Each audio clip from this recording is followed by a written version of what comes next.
The Great Gospel of John, revealed from the Lord through the inner word to Jacob Lorber. Volume 7, Chapter 171 to 175. Jesus explains the scripture, Isaiah chapter 2 and 3, warning about spiritual laziness. Chapter 171. The Lord explains the second chapter of Isaiah. The Lord says, "But now bring the book of the prophet Isaiah here. From that I have to make an important part clear to you." Then Nicodemus brought the book to me, and I immediately turned to the second chapter of Isaiah, and read it as follows aloud to all those who were present. This is what Isaiah, the son of Amos, saw over Judah and Jerusalem. In the last time, the mountain on which the house of the Lord stands will certainly be higher than all mountains, and it will be exalted above all heights, and all the Gentiles will go to it. Then Nicodemus and the 2 Pharisees asked, "Lord and Master, where is then the mountain of the Lord on which his house is standing?" I said, "Oh, see how worldly your attitude is, based on your sense organs, and how you are still full of matter. Am I not the mountain of all mountains, on which the true house of God stands? But what is the very comfortable house? That is my word that I have already spoken by all the prophets to you, Jews, during a few centuries. And now I myself am speaking through the mouth of a son of man.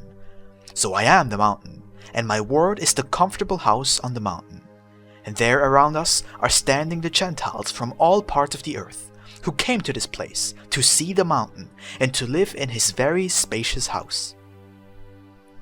But for the Jews, as they are now, it is really the last time, because they are avoiding the mountain and his house, and are even threatening the leaders to destroy it. Do you understand this verse now?" All of them said, "Yes, Lord. It is now completely clear to us, but this chapter has still more verses, which are for us still not clear at all. Lord, do explain these further to us." I said, "Just be patient, because a tree does not fall with the first blow." But Isaiah continues to speak as follows. "Many nations will, that means in the future, go on their way and say, 'Come, let us go up on the mountain of the Lord, to the house of the God of Jacob, so that he will teach us his ways. After which we can then walk on his mountain paths, because from Zion will go forth the law, and from Jerusalem his word.' By Zion, Zion, he wills, is also to be understood the mountain, thus the Lord or I, and by Jerusalem the house of God on the mountain. Thus my word and my teaching for now and forever. Certainly, there will be no more doubt about that. But now, who are the nations who say, 'Come, let us go up on the mountain of the Lord'?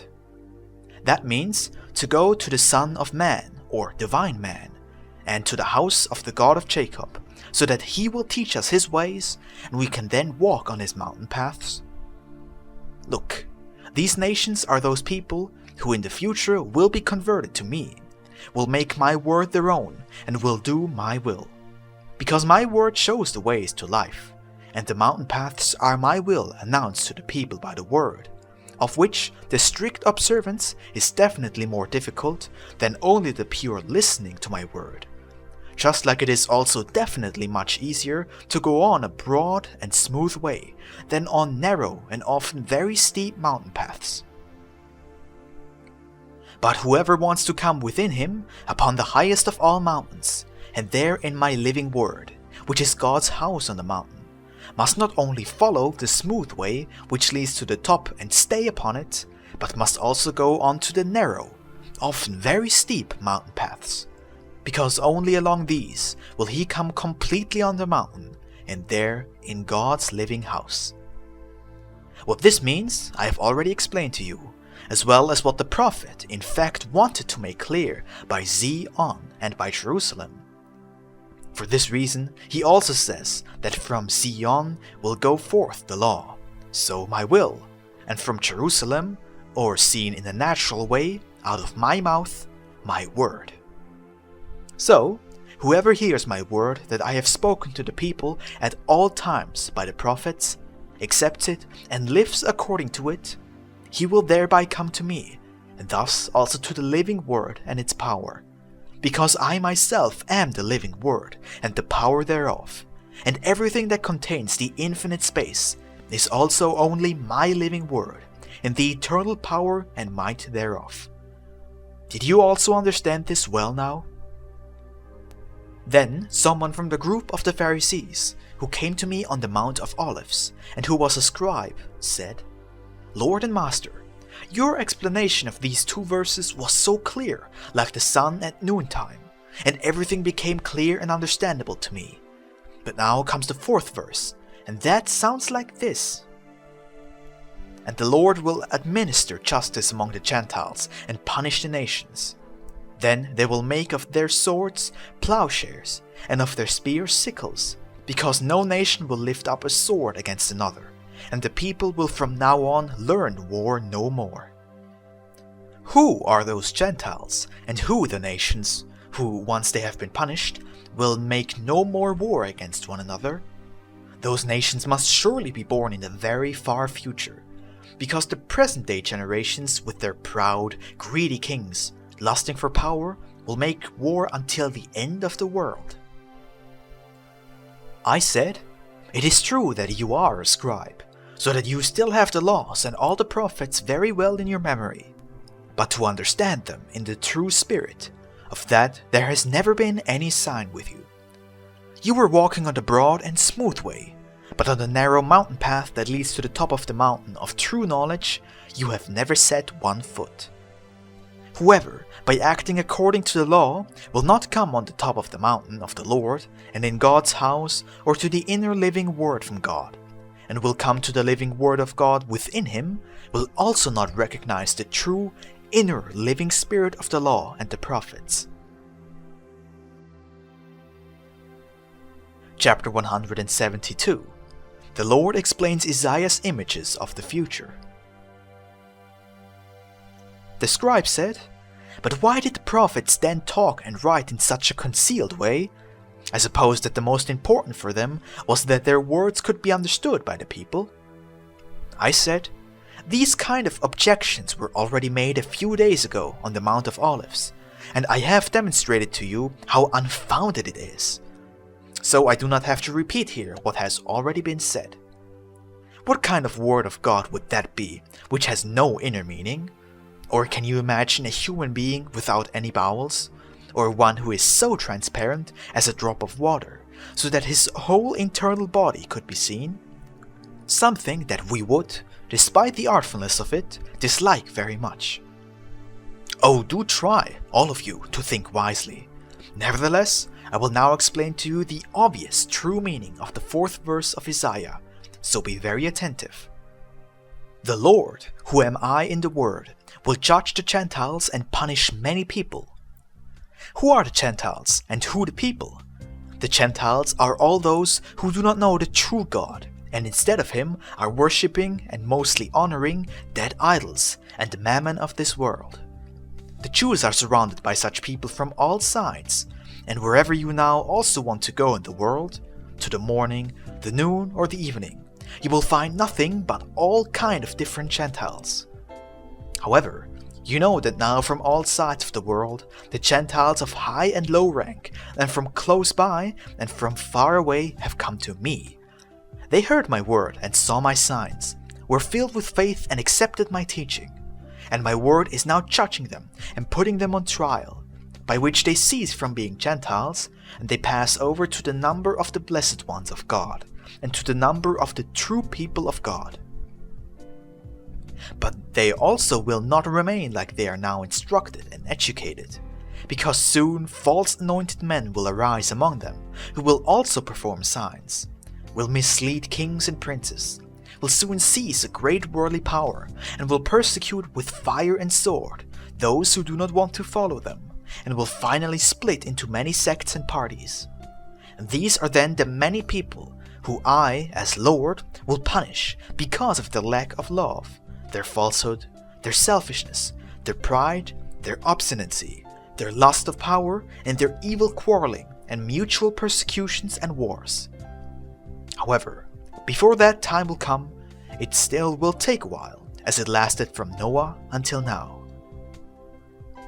But as it was during the time of Noah, when men were marrying and were giving into marriage, held big parties and feasts, let themselves be highly honored, and waged destructive wars against those who did not want to bow down before their idols, so that soon the great flood came that drowned all those who committed evil. So also it will be in that future time. But then the Lord will come with the fire of his zeal and his wrath, and sweep away all the evildoers from the earth. Then it will happen that the pure and good men, and the real friends of the truth and the light out of God, who were spared, will make from their swords plowshares, and from their spears sickles, and will give up the art of war completely.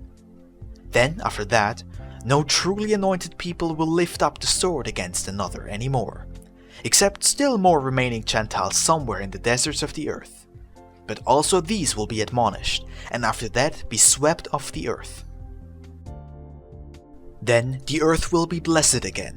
Its soil will bear 100-fold fruit of everything, and the elders will be given the power over all the elements. Look, this is how, spiritually seen, the fourth verse for this earth has to be understood, which was for you as scribe so very incomprehensible. But behind this natural, true, spiritual meaning lies a still hidden, deeper, pure spiritual and heavenly meaning, but that you, with your still pure worldly intellect, cannot understand, and that also cannot be expressed into words.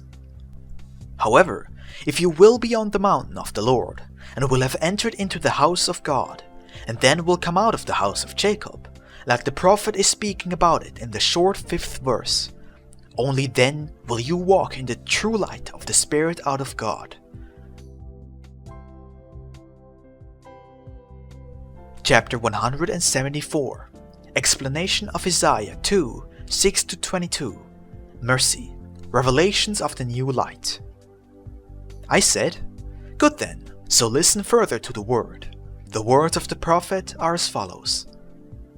You, Lord, have nevertheless permitted that your people have abandoned the house of Jacob, because your nations are now worse than the foreigners from the east. They also are now committing sorcery, just like the Philistines, and from the children of the foreigners they are accepting many as their own. Their country is full of silver and gold, and there is no end to their treasures, and their country is also full of horses, and there is no end to their chariots. Also, their country is full of idols, and they, the people, are worshipping the work of their hands, which their fingers have made. For that, the people are bowing down, and for that, the nobleman is humbling down. That you, O Lord, will not forgive. You faithless people, go then to the rocks of the mountains, and hide yourselves in the earth, for fear of the Lord and for his lovely majesty. These 5 verses belong together, because they show the miserable state of the church of God's house on earth. And this applies as well to the Jews who were here before this time, as to those who will come after us. The laziness in the execution of God's commandments is, however, the reason why I permit that my people leave the house of Jacob on the mountain of the Lord, and is precisely doing what the most rude and laziest nations are doing, who are dwelling in the eastern countries as wild animals. And what the Pharisees are doing, as well as the Jews, the descendants will do also. They will set up many days to which they will attribute special power and influence, and whoever will go against it will be persecuted by them with fire and sword. They will also practice divination. For money they will predict happiness and misfortune to the people, and by that they will let themselves be extremely honored and be paid, because such a useless work is finally more profitable than with the plowshare and the sickle.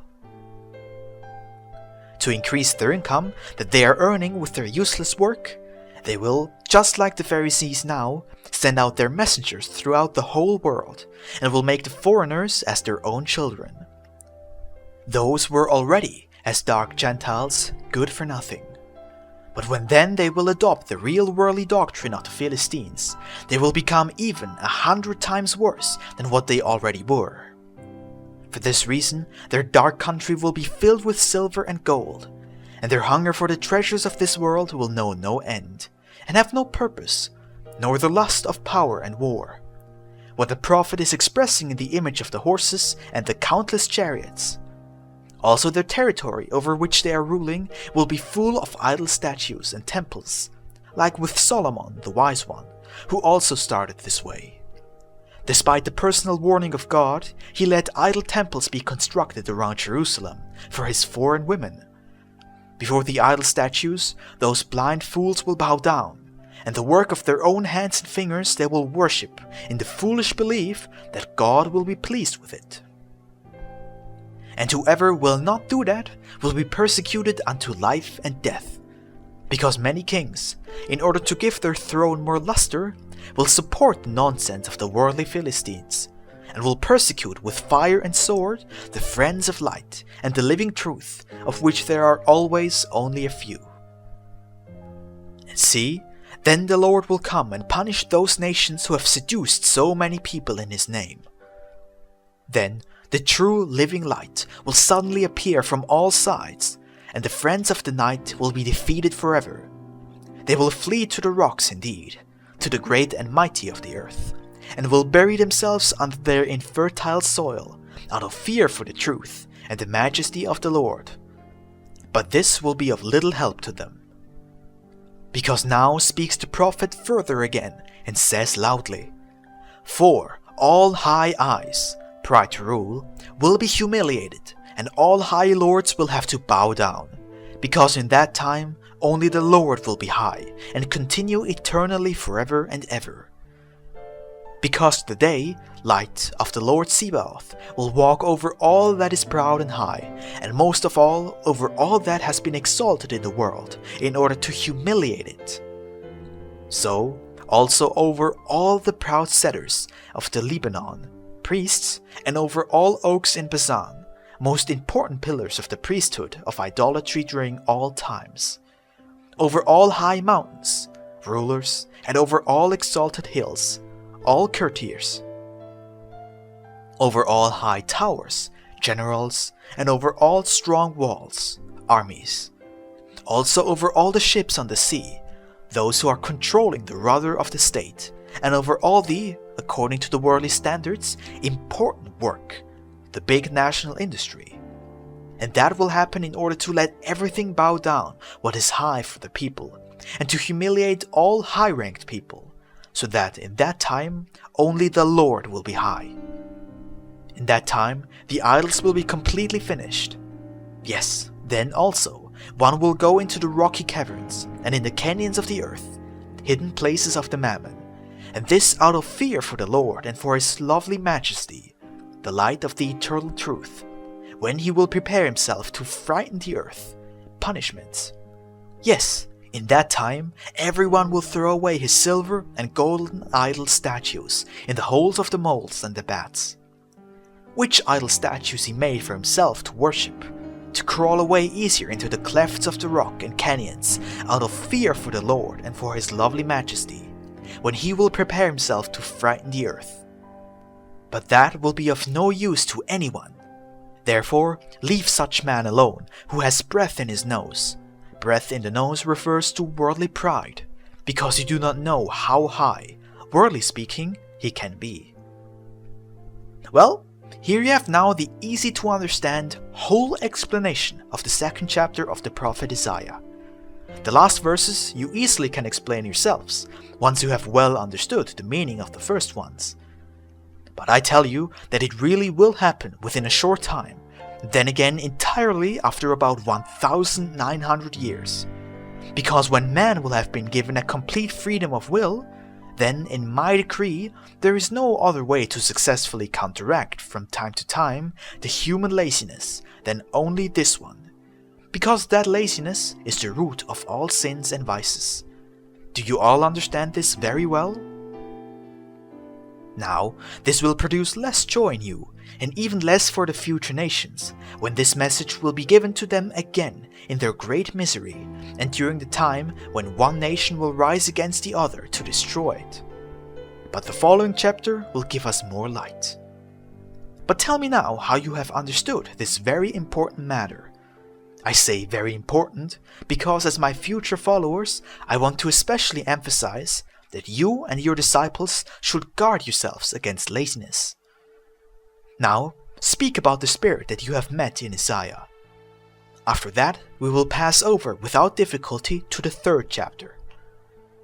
The disciples and also the others who were present said anonymously, "Lord, whatever you order, will and permit is certainly good, wise and just, because you as creator and master of men and all things in the world know best of all what is best for men anyway.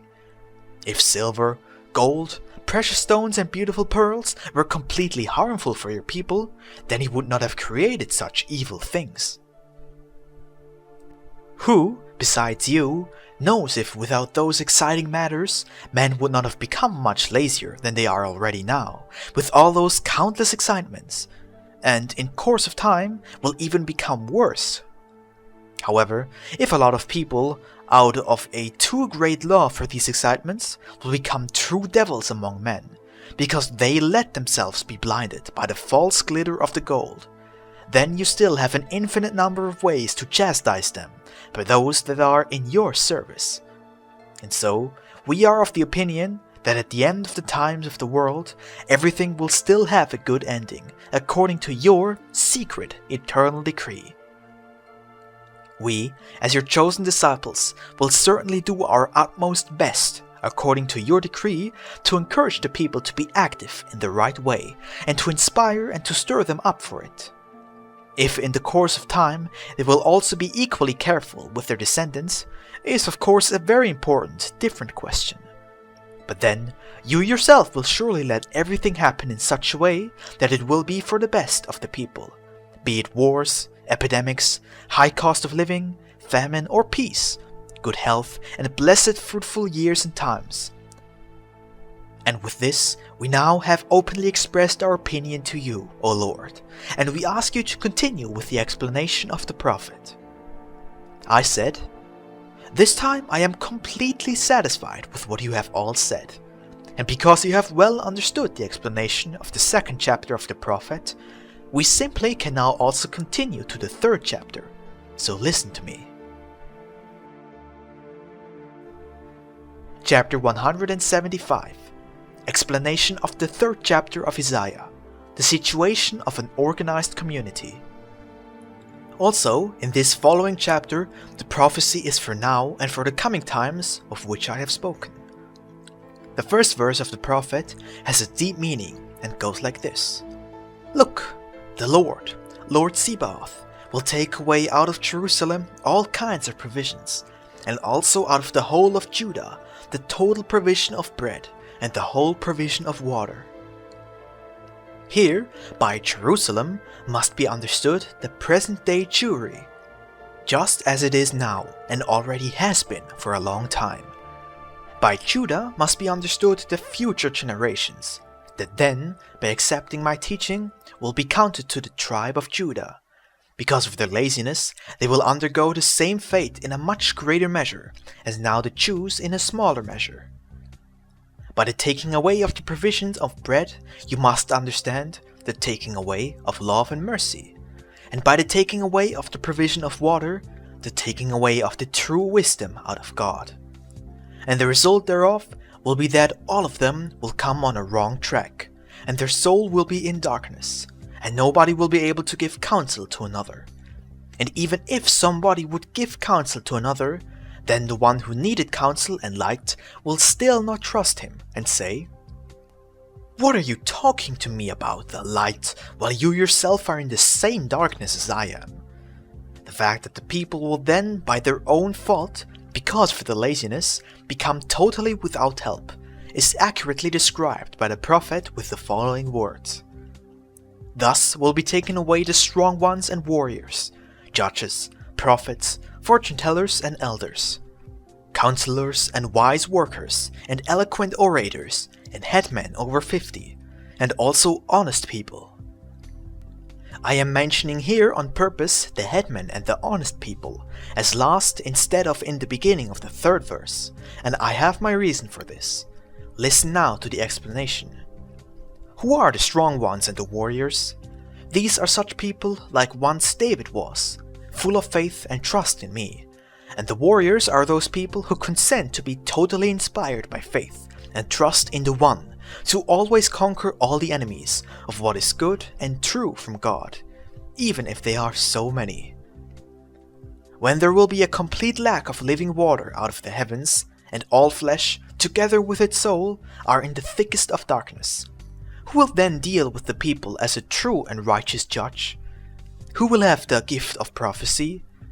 And even if someone still possesses it for himself, who will then, without inner understanding, believe that it is true? Who will be able to prophesy for the blind and deaf? And who will be chosen by dark mankind as a true elder because of his outstanding wisdom in order to make him their shepherd? Now, understand this well. The one from whom, spiritually speaking, has been taken away bread and water, has lost by that everything, because the one who has been punished and chastised by God with spiritual blindness has been punished and chastised the most severely, because by that he has lost everything, and he is completely in despair and helpless. This is then also the ultimate means by which the laziness of the people that took a too great dominion and all their vices can be fought against in the best way. The fact that the people will be in the greatest misery by the taking away of the spiritual bread and water, and by that the things that still will be taken away from them, the prophet explains further in the 3rd verse, where he explicitly says, "By that the people will have to miss the counselors, or those who give counsel, and wise workers in all branches of human necessities, thus also intelligent speakers, who otherwise would have accomplished a lot of good with their wisdom." However, the worst of all that is the taking away of the, say, 50 headmen, which is taking place at the same time. Who are the 50, and what has the figure 50 to do with it? This we will perceive right away. If we imagine a big and completely organized community of people, then since ancient times it has, if it wants to be well taken care of in everything, in total 50 main regions where it has to provide in their necessities of life. Whatever is above that stands already for pride, and everything that is less stands for weakness, need and poverty. However, in order to provide efficiently and to take care of each separate branch of these life necessities, there must also be a clever captain as foreman and leader in charge, who, from A to Z, must be well acquainted with everything that is necessary in the whole system. If such one is not present, and someone incompetent stands in his place, then the whole branch of life necessities will soon carry bad or even no more fruit at all for the community. How then will a big community be able to stand if by its laziness and negligence finally has lost all of the 50 headmen? I tell you, in the same manner as the community of Jews nowadays, where only certain thieves and robbers are still possessing something and who fatten and enrich themselves at the expense of the poor, but where thousands are helplessly pining away in the deepest of poverty. Because where is the wise captain who would take care of them and who would give them in one way or another a certain job and bread? Look, in a lot of areas a head is missing, and so also all the other things are not present. There are still certain headmen to direct different areas, but this they are not doing for the people, but for oneself, and therefore they are only thieves and robbers, and no real headmen, like at the time of my judges. Now you have seen how the outer and inner well-being of the people of a big community depends on the head leaders in the different areas of life necessities. But on who then depends in the first place the right organization of the named head leaders in a big community of people, in a country that is governed by a prince or king? Look, it only depends on a wise king. But then, what does our prophet say? what will the Lord do further on with the lazy, God-forsaken communities? Listen, his words are as follows. I, says the Lord, will give them young men to be their princes, and silly men will rule over them. And among the people one will suck out the other. Everyone, even his neighbor, and the young one will exalt himself above the elder, and the worthless, dishonest man above an honest one. The words of the prophet are here of itself so clear and plain that they do not need another explanation. I can only show you the great and clear, visible, very bad results, although these also can easily be discovered by itself. Once all life conditions will come into the greatest disorder by such confusion, and when, because of the need, all the people of the community will become very disconnected, then also will arise one merciless rebellion after another. The people will awaken and stand up, and are chasing away the princes and selfish headmen, or even strangle them. And this is what is meant when one says, one nation wars against another. Thanks to his lazy nature, man permits any pressure as long as he, in his blindness, can still fill his stomach, no matter with what kind of meager food. But once also this is ceasing and he is facing only starvation, then he wakes up and turns into a starved, enraged hyena. And it must come to that point, so that mankind will wake up.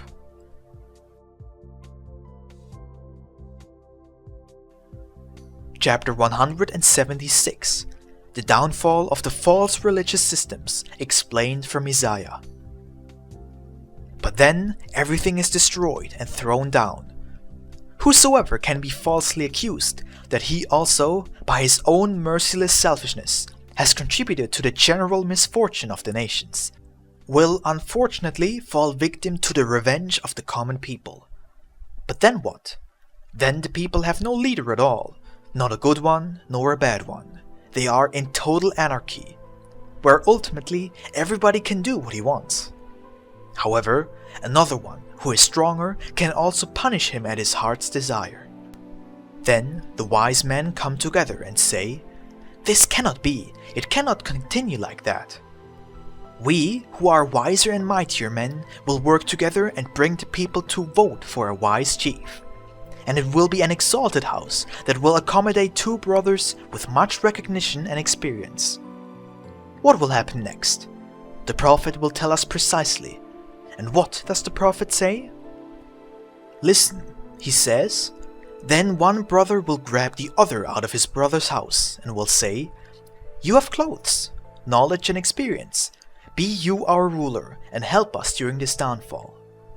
But then he will say and swear, 'Listen, I am no doctor, and there is no bread, the goodness of faith, or clothing, true faith in my house.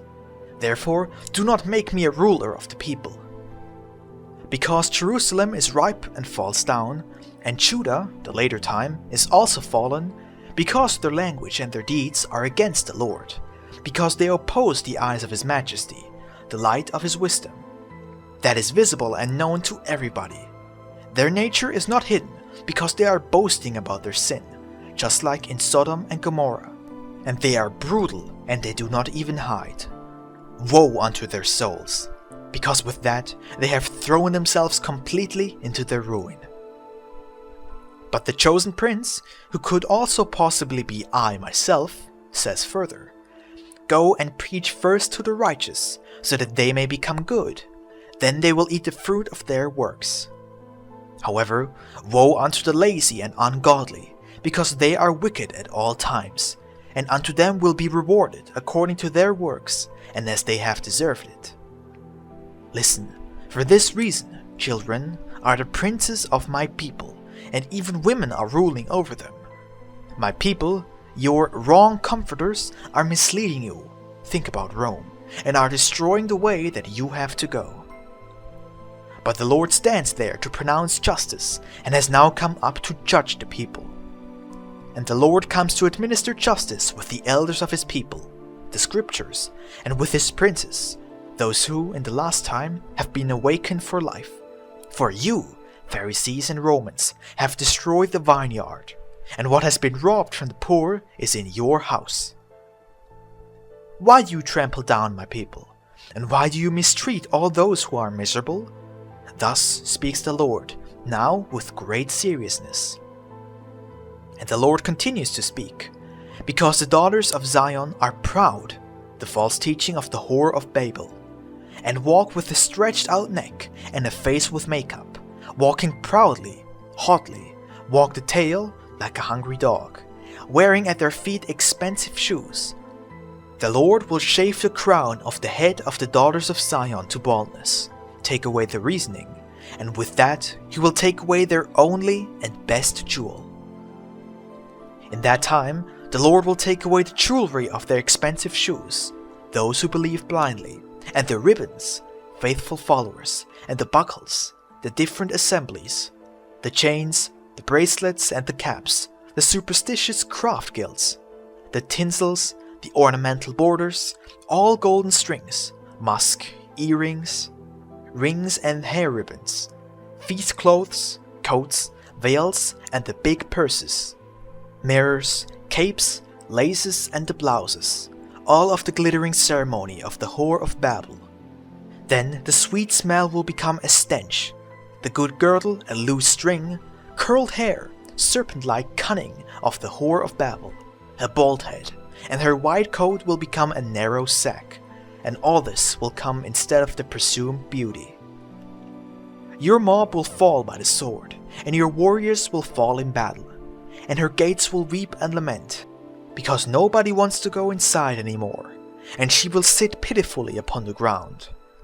Then, in that time, men will be so few that 7 women will take hold of 1 man, or out of the 7 sacraments there will only be 1. And they will say, "We will feed and clothe ourselves, but let us carry your name, so that our dishonor will be taken away from us." And look, my friends, what the prophet has said will certainly be fulfilled, as sure and true as I have told you now myself, because the people cannot bear the truth for a longer time, become tired and always sink back again into their old judgment and death-bringing laziness. And then there is truly nothing else that can be done, but through the most extreme ways awaken the people again, and of old bring them once more upon the ways and mountain paths of light and life. Therefore I am saying to you once more, above all, warn the people against spiritual laziness. For with this will start all evil things of which the prophet has spoken, and I must unfortunately permit them. Think about it, then we will talk about it again in the inn. And now we soon will also go to that place, because we still will have a lot of things to do this night.